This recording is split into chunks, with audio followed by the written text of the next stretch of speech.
तो गैंग की तरफ से आपके मेंटर और आज हम पढ़ने वाले हैं क्लास 9th की पुस्तक क्षितिज का बाघ चैप्टर, जिसकी कवित्री हैं ललद्यद।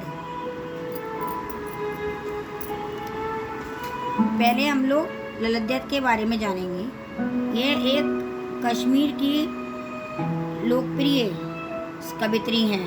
इनका जन्म 1320 के आसपास कश्मीर स्थित पंपोर के सिमपुरा गांव में हुआ था। उनके जीवन के बारे में प्रमाणिक जानकारी कुछ भी नहीं है। ललद्यद को ललेश्वरी, लला, लल योगेश्वरी, ललारिफा आदि नामों से भी जाना जाता है। उनका देहांत सन 1391 के आसपास माना जाता है।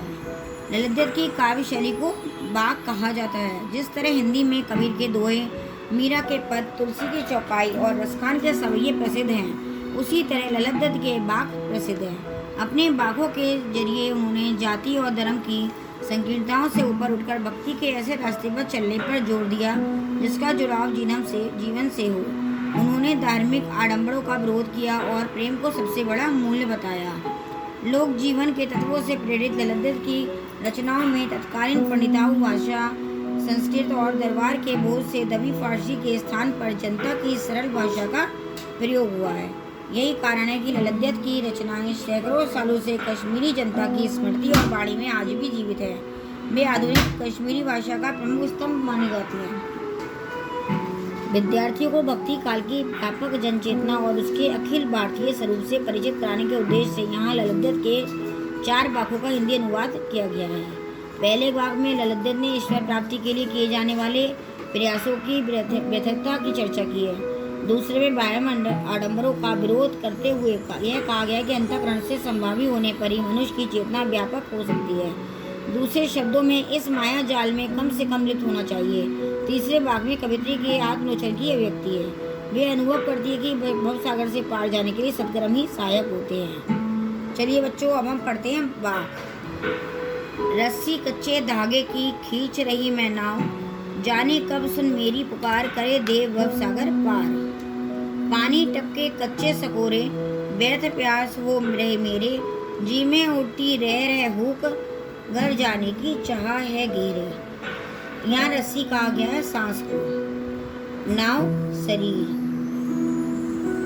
रस्सी कच्चे धागे की खींच रही मैं नाव। यहाँ पर कवित्री कहती है कि वह सांसों की कच्ची रस्सी के सहारे इस शरीर रूपी नाव को खींच रही है और जाने कब सुन मेरी पुकार, यानी ईश्वर मेरी पुकार कब सुनेंगे और इस भवसागर करे देव भवसागर पार। देव ईश्वर के लिए क्या है कहा है, भवसागर संसार रूपी सागर। मेरी पुकार को सुनकर इस भवसागर से ईश्वर कब पार करेंगे। पानी टपके कच्चे सकोरे, कच्चे सकोरे मिट्टी के बर्तन। जिस प्रकार कच्ची मिट्टी से बने पात्र से पानी टपक टपक कर कम होता जाता है, उस प्रकार कवित्री को लगता है कि व्यर्थ प्रयास हो रहे मेरे, उसके जीवन का समय खत्म होता जा रहा है। जी में उठती रह हुक, घर जाने की चाह है घेरे। हुक कष्ट। प्रभु को प्राप्त करने की जो लालसा मेरे मन में है वह भी व्यर्थ लग रही है।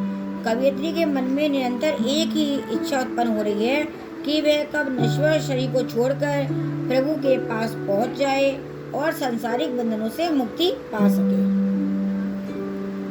खा अब नेक्स्ट।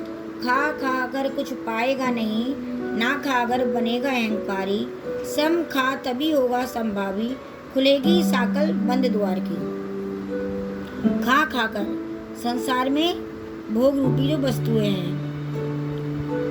यहाँ पर कवित्री कहती है कि हे मनुष्य, तू इस सांसारिक भोग विलासिताओं में पड़ा रहता है, इससे तू कुछ भी नहीं पाएगा। तू अगर इन सब चीजों के विरुद्ध त्याग तपस्या का जीवन अपनाएगा तो मन में अहंकार आएगा, अर्थात समान मध्यम अपनाओ। दुख और सुख का मार्ग अपनाने से ही प्रभु का द्वार खुलेगा और प्रभु से मिलन हो जाएगा। यहाँ कहा है कि साकल है प्रभु के द्वार की जंजीर। सीधी राह से गई न सीधी राह, सूक्ष्म सेतु पर खड़ी थी बीत गया दिन आहा। जेब टटोली कौड़ी न पाई, माझी को दूं क्या उतराई। आदि आई सीधी राह से गई न सीधी राह। कवियत्री कहती है कि किस प्रकार से उसने प्रभु को प्राप्त करने के लिए गलत मार्ग अपना लिया था और सही रास्ता प्राप्त करने के चक्कर में उसने गलत रास्ते को अपनाया। वह कहती है कि इस संसार में प्रभु को पाने के लिए वह सीधे मार्ग से आई थी और अपने सांसारिक कार्यों को पूर्ण कर रही थी, लेकिन यहाँ पर मोह माया आदि संसारिक उलझनों में पड़ गई। सूक्ष्म सेतु पर खड़ी थी बीत गया दिन आहा। फिर उसने सुषुम्ना नाड़ी को सिद्ध करने के लिए बहुत प्रयास किए। जीवन भर सुषुम्ना नाड़ी रूपी पुल के सहारे कुंडली जागरण में लगी रही और इसमें ही जीवन बीत गया। जेब टटोली कौड़ी न पाई। कवित्री कहती है कि जीवन के अंतिम समय में जब उसने जेब देखी तब उसमें कुछ भी ना पाया, अर्थात जब उसने अपने अंतर्मन को देखा तो उसने कोई ऐसे अच्छे कर्म नहीं किए थे जो ईश्वर को बता सके। माझी को दूं क्या उतराई। अब वह सोच में पड़ गई थी कि पार लगाने में ईश्वर को उतराई के रूप में उसे क्या देना होगा। थल थल में बसता है शिवी, भेद न कर क्या हिंदू मुसलमान। ज्ञानी है तो स्वयं को जान, वही है साहिब से पहचान।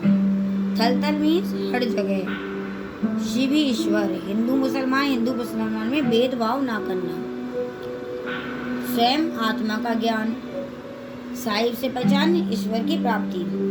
कवियत्री कहती है कि हे मनुष्य, तू धर्म के अनुसार हिंदू और मुसलमान का भेद मत कर। ईश्वर सर्वत्र व्याप्त है और सद्भावना का त्याग कर दे। ज्ञानी है तो स्वयं को जान।